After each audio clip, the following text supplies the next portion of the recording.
Welcome back. మాజీ మంత్రి Peddireddy రామచంద్రారెడ్డిపై Satyavedu MLA కోనేటి ఆదిమూలం ఆగ్రహం వ్యక్తం చేశారు. సత్యవేడు నియోజకవర్గంలోని వనరులను దోచుకోవడానికి తనను ఓడగొట్టాలని విశ్వ ప్రయత్నాలు చేశారని మండిపడ్డారు. పెద్దిరెడ్డి రామచంద్రారెడ్డి ఎలా దోపిడీ చేస్తున్నారో అప్పటి సీఎం జగన్ కు వివరిస్తే పట్టించుకోకుండా టికెట్ కూడా నిరాకరించారని అన్నారు.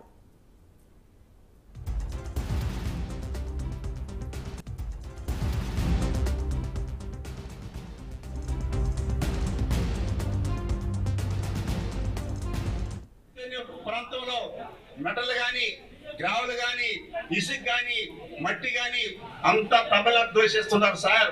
ఒక రోజు 150 ట్రిప్పులు పోతున్నది. ఇవన్నీ అసలు ఎదురుగానే చెప్పారు, మరుగు చెప్పలా, ఎక్కడ కూడా దాచిపెట్టకుండా.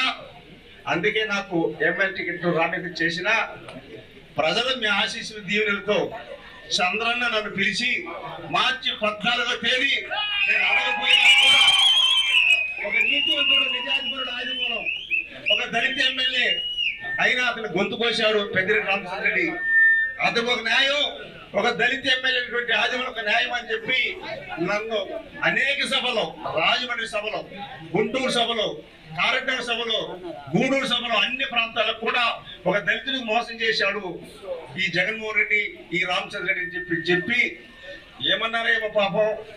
నా పైన ప్రేమతో, విశ్వాసంతో, అభిమానంతో నాకు డైరెక్ట్ గా మార్చి 14వ తేదీ వారి పార్టీ చేరపోయినా అభిమానం ఇలాంటి మనిషి నీతివంతుడు చేతిపడినటువంటి దళితుడికి న్యాయం చేయాలని సంకల్పంతో నాకు డైరెక్ట్ గా సీట్ అనౌన్స్ చేశారు.